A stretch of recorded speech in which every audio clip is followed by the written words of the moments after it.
Good day and welcome to the Moscow Telecommunication Seminar. Our today's speaker is Vladislav Paroshin.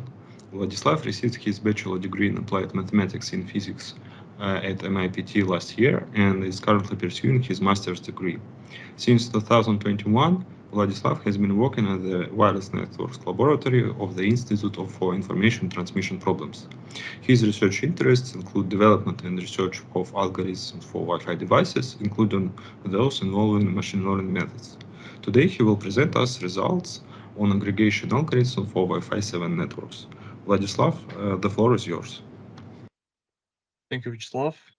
Today I will be glad to present you our recent work, which we provide with Ilya, Vyacheslav, and Evgeny.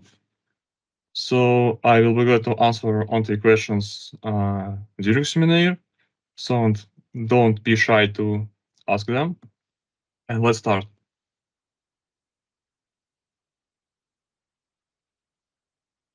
So the 21st century brings new challenges for wireless networks, and different real-time applications like virtual reality demand more throughput, lower latencies, while they are required to serve more users simultaneously. The upcoming Wi-Fi 7 standard introduces revolutionary multi-link operation technology to support such latency and bandwidth-sensitive applications. Multi-link operation allows Wi-Fi devices to transmit data over multiple radio interfaces simultaneously. And recent results show that such parallel access to the medium actually reduces the latencies of data transfers through the Wi-Fi networks. Now about the architecture of the multi-link devices. In general, it can be divided into two parts: common to all links, called MAC-high, and specific to each link, consisting of MAC-low and radio interfaces. We start from MAC-high. Firstly, MAC-high is responsible for managing queues of packets received from IP layer. So it decides which link is best to send a given packet. Thus, MAC-high includes logic that balances the load between the links. Secondly, MAC-high is responsible for logical link control functionality. It monitors losses, forwards them to the retransmission on the decided link, and reorders received packets. A specific part for each physical interface manages MAC-low. It maintains the whole state machine of the link, whether the link is idle or busy, backoff countdown, and MCS selection. On the one hand, this architecture provides concurrent contention for a number of different channels and is therefore quite efficient for latency reduction. On the other hand, a single MAC-high, common to all channels, can become a bottleneck because it uses the block sliding window mechanism, which allows a limited number of packets to be sent through all links. Let us discuss the block window mechanism. It's the finite buffer storing packets of the given traffic type and tracking their delivery.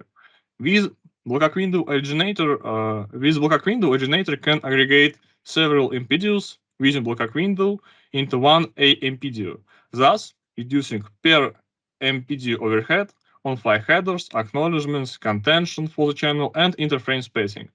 So originator device can only transmit packets with sequence numbers from WinStart to WinStart plus WV minus 1, where WV is the block window size. A key design feature of block window is that it advances only when head-of-line MPDUs are delivered. In other words, when MPDUs with the lowest sequence number in block window are acknowledged with block frame. When block window advances, in other words, WinStart is incremented, new MPDUs go into block window and become ready to send. Look at the figure. At time A0, originator MLD aggregates 8 MPDUs. The block window size is 8, so all ready-to-send MPDUs within block window are aggregated and sent. Next, block frame that originator receives at B0 brings information that third and fifth MPDUs are lost, while other MPDUs are delivered. So first and second MPDUs are delivered, so block window advances on 2 MPDUs further. And when next aggregation occurs at time A1, originator can only aggregate 4 MPDUs, retransmit MPDUs 3, 5, and send first time new MPDUs 9 and 10. You can see that the state of MPDUs in block window changes over time. Some MPDUs are delivered and block frame has acknowledged their delivery. We call these MPDUs acknowledged MPDUs. They are colored green in the figure. The second type are in-flight MPDUs colored blue in the picture. The originator device has already aggregated and sent them, but these MPDUs are still waiting for block frame. For example, all MPDUs within block window are in flight from moment of aggregation A0 to the moment of block arrival at B0. And the last type are unacknowledged MPDUs. These MPDUs are ready to send. They include retransmissions like MPDUs 3.5 after block frame arrival that appended thread, and new MPDUs in block window that haven't been sent yet. These new MPDUs are painted gray. This chain of MPDU transmissions show that as some MPDUs are lost, the aggregation size decreases. At A0, originator aggregates 8 MPDUs, but the next time at A1, originator sends only 4 MPDUs. In turn, the smaller aggregation size results in higher share of overhead per A MPDU, and consequently, it decreases throughput. This well-known problem in the literature is called head-of-line blocking problem, but we expanded for the multi-link case and call MPDU shortage problem. Let us consider this problem in the multi-link case. Little reminder, the MLD has a single block window buffer for all links, as it is a part of MAC-high. This means that MLD must balance MPDUs in block window between its links. Such a balancing we call aggregation algorithm. See the figure for an example. Block window size is 8, and MLD aggregates half of the block window when sends each MPDU, exactly 4 MPDUs. If the data rates of the links are equal, then such an aggregation algorithm seems quite fair. So MLD transmits 2 MPDUs, assume MPDUs 3 and 7 are lost. Hence, block window advance only on 2 MPDUs. Next time, MLD aggregates 4 MPDUs on the first link, but the second link remains idle. This is because originator has no more MPDUs to send. The second link remains idle until reception of the next block frame, which will advance block window, adding new ready-to-send MPDUs in it. Now MLD can only send duplicates of in-flight MPDUs that are aggregated on the first link. Thus, we are convinced that in the multi-link case, head-of-line blocking problem is exacerbated. This is a problem that we will try to solve. Let's introduce scenario. We consider point-to-point network with one access point serving one station.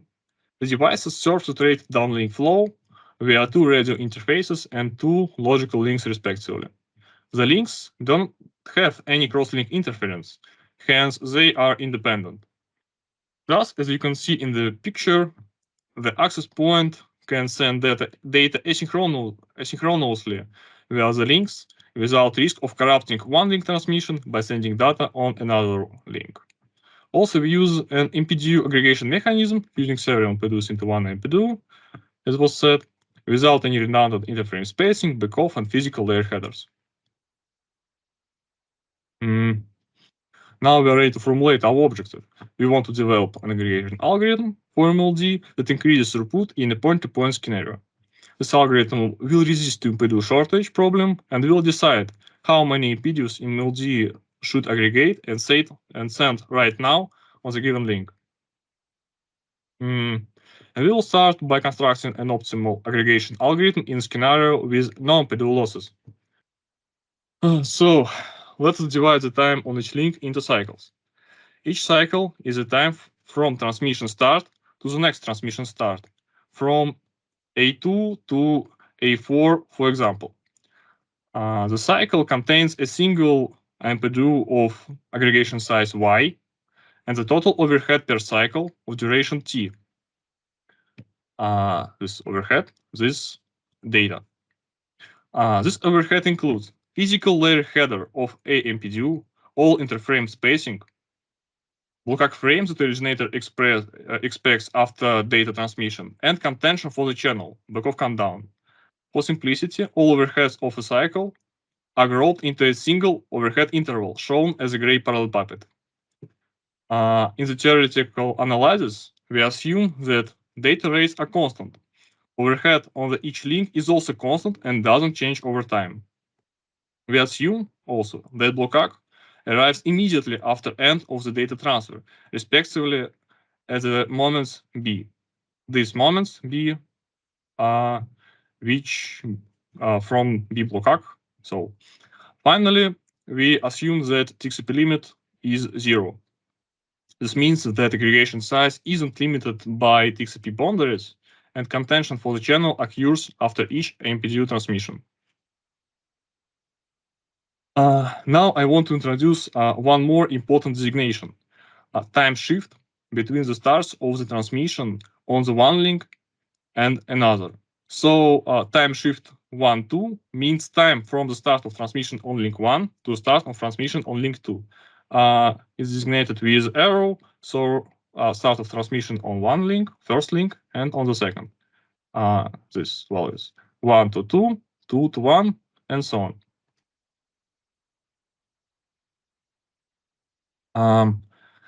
Next, we narrow class of considered aggregation algorithms with assumption of equal cycles duration. So we built an aggregation algorithm that lead to duration of cycle 1 equal to duration of the cycle 1 stroke equal to duration of all cycles on the second link. So this cycle duration equal to this cycle, to this duration, T C2 TC2 stroke. And thus, we can achieve static behavior. Aggregation sizes and time shifts don't change in time. Y equals to Y stroke, TS equals to TS stroke. These consequences. Proof doesn't matter. So we delete strokes and have only 4 values that describe the system. Aggregation sizes Y1 and Y2, and time shifts 1, 2, and time shift to 1. And these 4 values describe the system instead of a series of these values with stroke, 2 strokes, and so on. And this is what our theorem actually do. It finds these 4 values. We formulate theorem 1 was the simplest case when overheads are 0 and data rates are the same on the links. Theorem 1 claims that in this case, if we have right shift, exactly half the duration of a MPDU, then we can aggregate 2/3 of MPDUs in block ACK window instead of half of the block ACK window size, in the case with aligned transmission starts. In fact, this case with shifts on half the transmission duration is shown on the picture.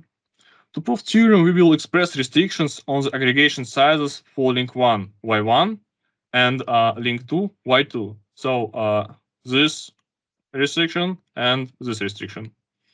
Consider the time A3 when MLD aggregates MPDUs on link 1. A3 coincides with the time B3 of block ACK arrival. After block ACK arrival, a part of a MPDU transmitted on the second link is acknowledged. Exactly this part.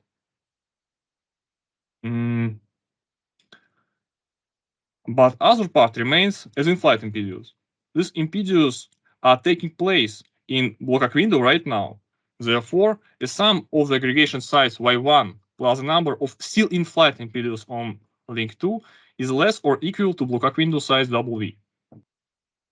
And the number of in-flight MPDUs on the second link is proportional to time shift, TS12.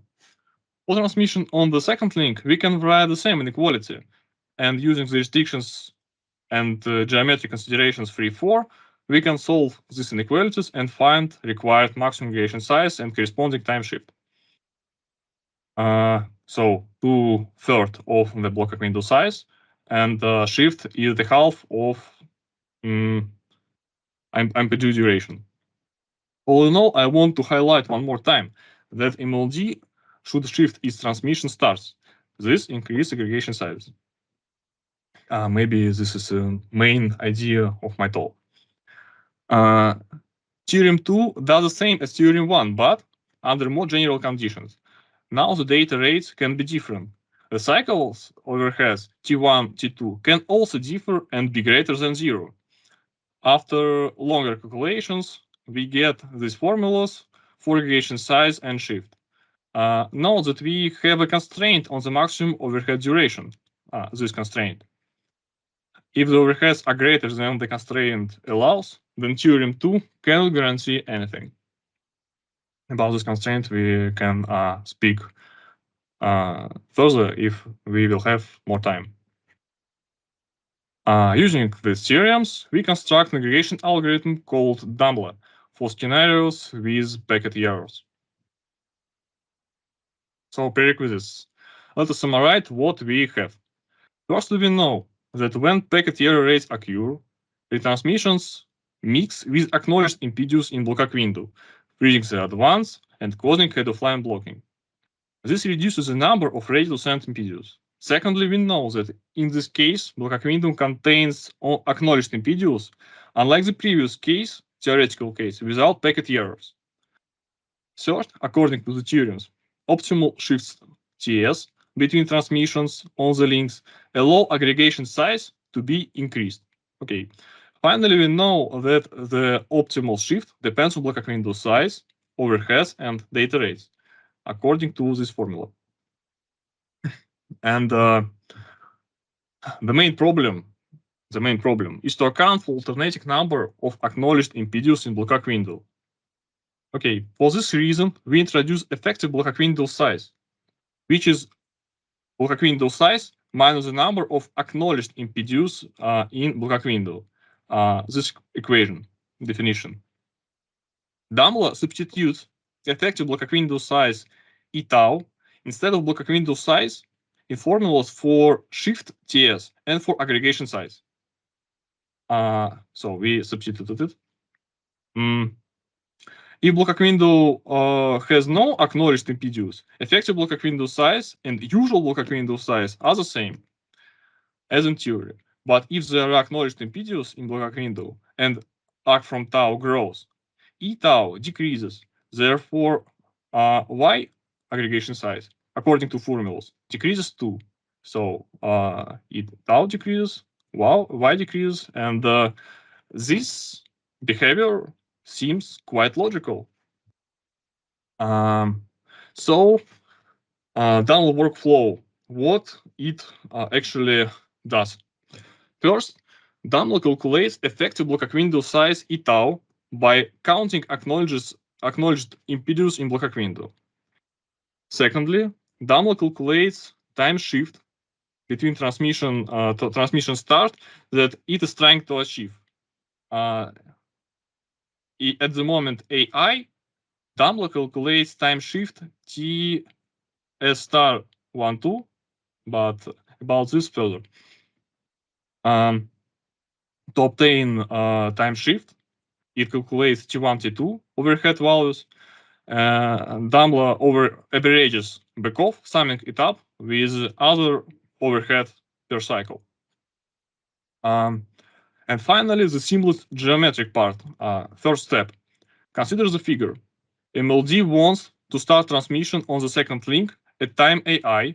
Okay, MLD knows how long a transmission started on link 1 will take. This transmission is already done, aggregated, we know anything all about it, and T1 we averaged and know it too. Therefore, as we know this time, we know that the next transmission on link 1 will start at AI plus 1, this moment. MLD has also calculated time shift, TS 1, 2 star, that it wants to achieve between the start of the next transmissions. So these next transmissions. So MLD can calculate how long the current link 2 transmission should take to achieve required shift TS12. We calculated this shift. We know this time. We know T2. So we know how many impediments we should aggregate right now to achieve the shift. That's all that DAML does. But I still haven't clarified the time that we use as argument for effective block window size, tau. What is a tau? Suddenly, it is the future moment AI plus 1, not AI, this moment. The goal is fairness. We want to divide ready-to-send impediments in block window fairly between two impediments. The one first that MLD sends now at AI, and the next one that will be sent at AI plus 1. So this impediment we send now, and the next we will send this impediment. And we want to fairly share available packets. How to do this? We have a better chance of avoiding a shortage of impedance for the next transmission if we now take into account the future number of ready-to-send impedance. So DAML uses expectation of effective block window size at AI plus 1 to calculate TS to 1 star right now. TS1 to, sorry, TS1 to this star, this shift. To find being at AI expectation of effective block window size at AI plus 1, so we are here, but we want to calculate E tau, E from AI plus 1. To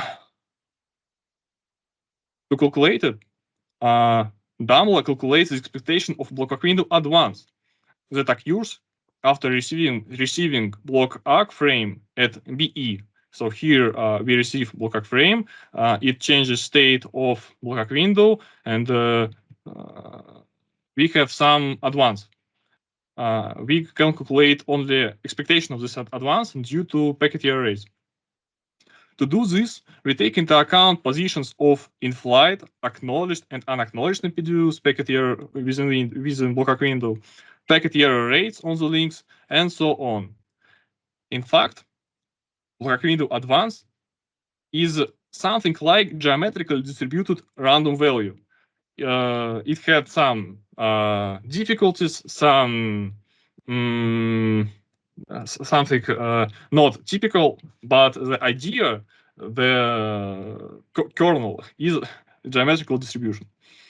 We have some reserved slides if we will have more time. And your wish. This geometrical distribution, this advance, depends on how many consecutive head-of-line in-flight impedance are delivered because the first loss in block window. That's all about DAML, and we can move on further to the numerical results. Okay, we consider two baselines. The first is a static aggregation algorithm considered before that tries to aggregate half of the block window each time, 512 impedance. It is a half because our block window size is 1024. If block window has less acknowledged impedance than 500, then MLD aggregates all available. This baseline behaves like some fair solution. The second baseline aggregates all available impedance like a single link device does. So it aggregates maximum 1024. Also, we provide numerical modeling using NS3 discrete event network simulator. First, let us consider scenarios with TCP limit equal to 0. It corresponds to the theoretical model. We plot throughput independence of packet error rate right on the second link. Packet error rate on the first link is fixed. Left figure shows the case with equal data rates, while right figure with 4 times different data rates. We can see that the main trend is linear reduction in throughput caused by growing ratio of errors on the links. However, we also see sharp decrease in throughput when packet error rates on the second link changes from 0 to any non-zero values. This reduction, this is due to a large reduction in aggregation size. Even if few lost impedance can significantly slow down block window advance. you can see the DAMLA provides gain in throughput up to 10% and up to 50% in cases with equal and different data rates respectively. Here and here.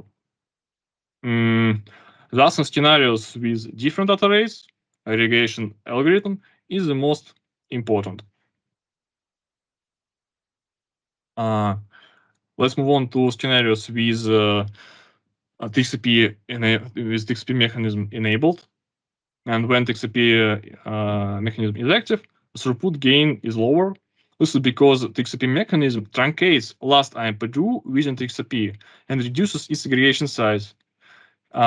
This prevents static aggregation algorithms from aggregating too many MPDs, and they perform better in this case. They not so greedy. At the same time, DAMLA doesn't take TCP boundaries into account. Therefore, its effectiveness is lower in TCP-enabled case. However, DAMLA still shows throughput gain over static aggregation algorithms. So I'm ready to conclude what we've done. We discussed MPD shortage problem for multi-link devices. We introduced a theory of optimal aggregation algorithm for P2P scenario with zero packet error rate. We also found optimal shifts and aggregation sizes in this scenario. Based on the theoretical results, heuristic aggregation algorithm called DAMLA is developed for scenarios with packet losses. And we provide detailed numerical modeling in the industry environment. It confirms that DAMLA increases throughput up to 50% over baseline static aggregation algorithm. You can find our work by the link below. Thank you for your attention, and I don't know, are there any questions in the chat? So maybe you can help me. Thank you, Vladislav.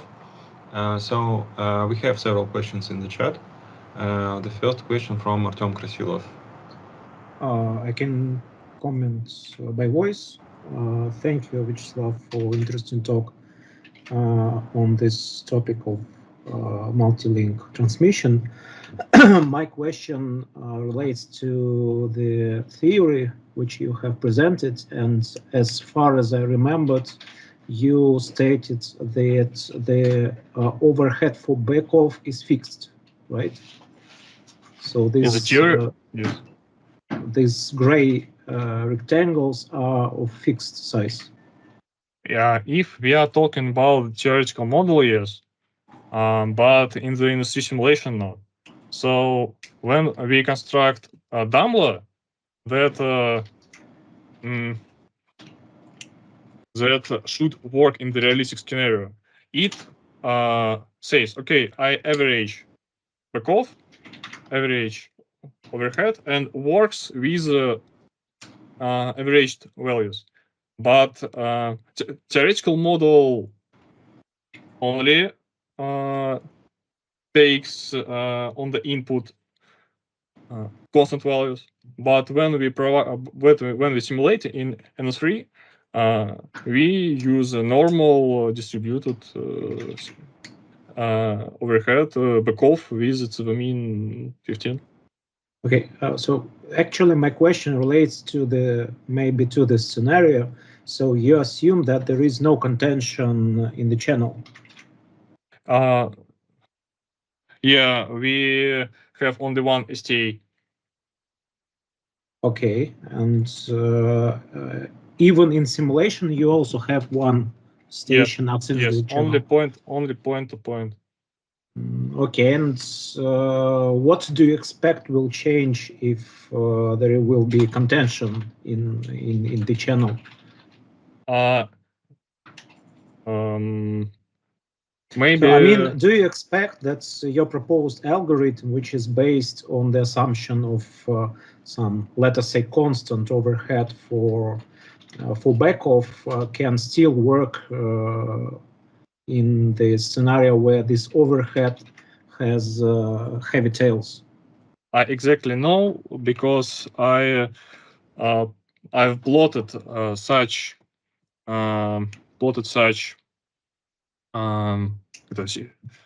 conducted such simulations, that Daimler will work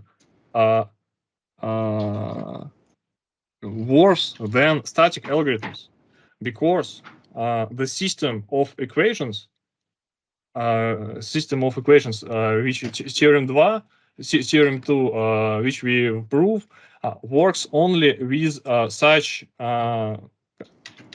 constraint, and system of inequalities should be changed. And our modeling show that Daimler actually shows worse performance than static algorithms. So this algorithm can't work, definitely can't work in scenarios with more than one STA and some interference. But I am sure that we can improve it and publish a new paper with results when Daimler will improve performance in these scenarios. Okay, thank you for your answer. Thank you. The next question is from Anton Karamshov. Yeah, hello. First of all, I'm thanks Vlad for the presentation, and I'm actually want to follow the chain of questions started by Artem. Can we go to the slides with the numerical evaluations or the parameters, or maybe the slide with the first slide with the plots, please? Okay. Yeah, I'm a bit confused by the numbers of throughput and R's and used. Can you a bit elaborate on the physical parameters of the scenario? I mean, channel and bandwidth, MCSs, the number of spatial streams, and so on. Channel bandwidth 80 MHz from 40 MHz to 160 MHz. We have 4 or 8 antennas, so such number of spatial streams. And we used HE MCS 11. I guess because you consider it a scenario with just single station and claims that it needs a throughput more than 7 gigabits, for example, and it is a bit confused. I don't know, and probably the most recent scenarios that will demand the biggest amount of the traffic is NVR, for example, and probably the highest demand of throughput or bitrate is about 300 of megabits. It is enough for 4K video, for example. So I cannot imagine a scenario that will incorporate these demands depicted in the slide. Millimeter wave Can link. you comment? Sorry? Wi-Fi 8 with 1 millimeter wave link. It is the first thing, and the second thing, I agree that maybe their applications do not require such throughput because they have lower demands, but they have latency requirements. And if you want to satisfy them, you should have data rates much larger than application bitrate. I don't know. And what is the scenario that needs a 7 gigabit per second for a single station? Once again, when reviewers ask this question, we've said that it can be kiosk scenario when person in the airport wants to here stays kiosk with maybe some films, and person wants to download a film very fast. So we have saturated traffic, and only one kiosk, only one person, and we want to download this film as fast as possible. Okay, I get it. It seems a bit strange to me, but let us be. So actually, the second part of the question, what if we change the parameters of the scenario to a bit more realistic? I mean, we decrease throughput into a feasible range. I mean, less than 1 gigabit per station, and we will add on multiple stations or on multiple flows. I mean, with different traffic IDs that use different sequencing spaces. Yeah. Do you believe that the problem of blocking or shortage will remain in these scenarios? Because frankly speaking, I believe that in such realistic scenarios, the main limitation of transmission will be TXP limit, not the blocking window, because 11BE has already in 1K, and it probably will be enough.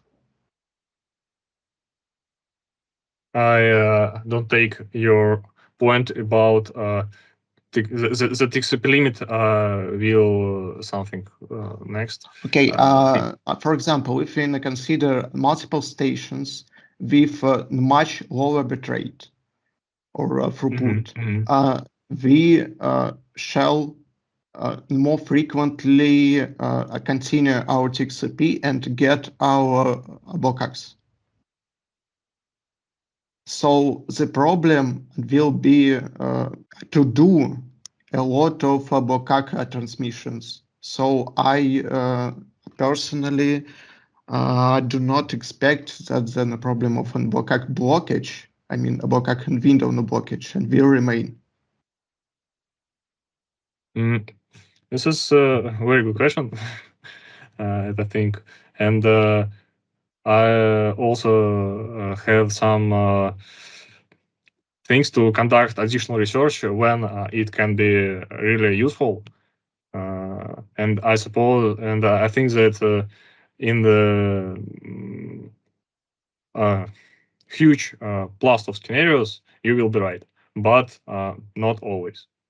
So I don't, I haven't conducted such research, but I think that truth will be, and your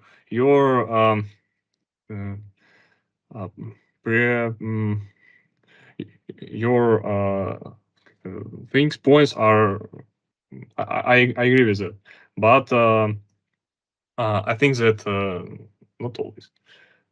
So no, okay. I have no information to say something more concrete. Okay, thanks. Better to think it. Thank you. I have one comment from my side as a co-author of this research. In fact, here Vlad shows the results for the maximal value of block window size, which is supported by the standards. But it doesn't mean that all stations and all APs will support this. And in fact, in reality, maximum block window size can be smaller, and it will lead to block window blockage for lower data rates. So, yet you consider 11BE devices because it is multi-link already. So what is the reason to consider block window size less than 1K? Because it's not mandatory and they may have lower. block window size. Okay, I get your point, but I assume that the most vendors will implement 1K because they can do it. But then maybe I am wrong. Okay, thanks. In other side, vendor wants to buy his sell his devices cheaper. Maybe it requires some money to make such 1K block window. Okay. I don't know, and because 822.11 will has been added 1K block size, so probably then the community already wants to use it. But the reasons why they introduce it as optional feature is not clear for me, so probably you're right. But the motivation from the community to introduce N1K is pretty much clear because, of course, if we use, a block size, block arc size about 250. For example, the problem of block arc and window shortage is pretty much unclear. For me, for example, even if we will use one spatial stream on the MCS11, we will get it. So yeah. Full stop now for me. Okay, thank you. The next question from Andrei Belagaev. Yes, thank you for the presentation, Vladislav. I have a question that's maybe I've lost somewhere in the presentation and I didn't understand the trade-off. So as far as I understood, you consider always the take support limit equals to infinity. So you are not limited with that and you are limited only by the window. But then you're looking only at throughput. So you're trying to maximize only the throughput. You are not considering the latency requirements of the applications. You are considering only saturated case. So I would assume that the easiest way to maximize throughput is just to allow transmit as much as I can. But I see that here it's not the case. That's something that is already using maximum window is less than what your algorithm reaches. So I wonder why transmitting as maximum as you can is not the optimal choice. It is about this picture, I suppose. So you have only a limited number of frames to transmit on the both links. For example, 8. And if all 8 frames are transmitted on the one link, then the second link is idle. That's all idea. Okay, but then what if I allow shifting further this window to the right without blocking it at all? Because I don't consider latency in my analysis. I mean, you don't consider latency at all. I just allow shift it further to the right and allow transmitting further without blocking. You can't transmit further because you are waiting for receiving these packets while they are not delivered and not acknowledged with block arc. You can't transmit packets with the sequence numbers more than win start plus block window size.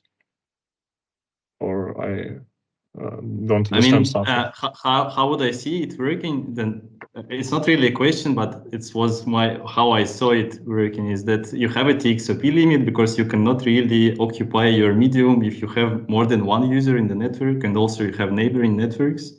So here I agree with Anton that TXOP limit is something very important that you should consider. And then you are limited with how many packets you can transmit, but outside of that, you have 2 links, so you can just utilize them as much as you can and transmit as many packets as you can within these 2 links, but prioritize the packets that were failed with the block arc. That's how I saw it, but maybe now I'm wrong, and I want to understand where by prioritize. transmit first the packets that were failed, that were reported from blockags as failed packets, and then piggyback in my TXOP limit everything that I can feed from the buffer.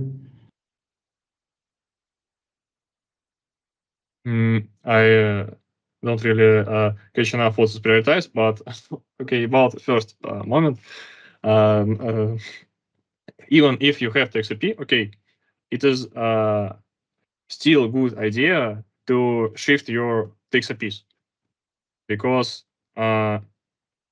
within TXOP you also have overhead. Per IMPDU, you send one block. Yes, overhead per one MPDU decreases, and the importance of such shifts in aggregation algorithms is lower.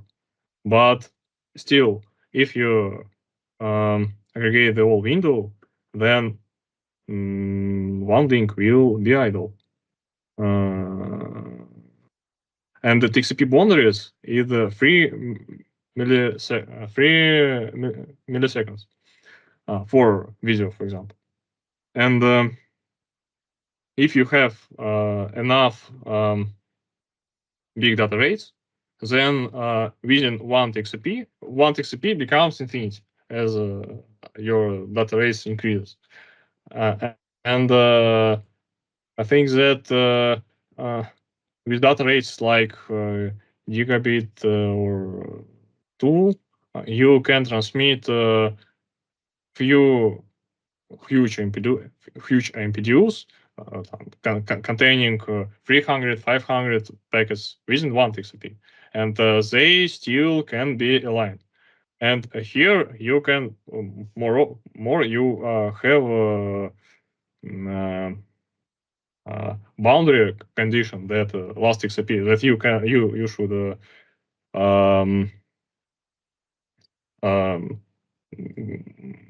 take into account the boundaries and transmit. So I think this task is with the TXP case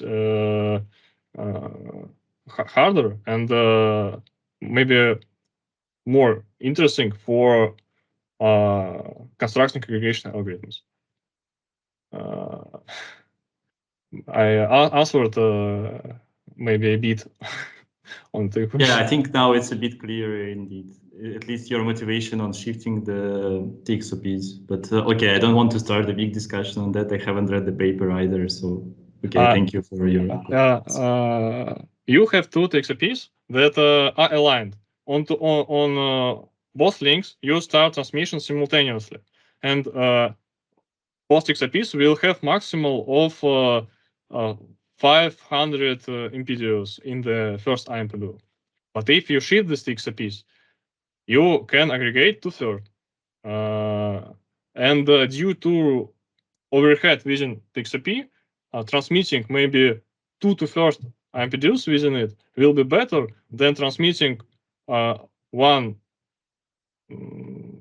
500 MPDUs IMPDU and one another.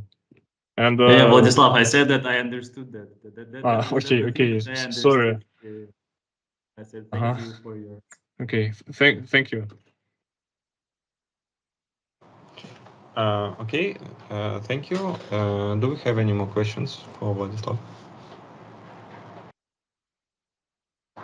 Okay, I guess that's all for today. Let me thank Vladislav for the interesting presentation. And I also want to thank Artyom and Anton and Andrei for fruitful discussion. See you at the next seminars. Goodbye. Thanks.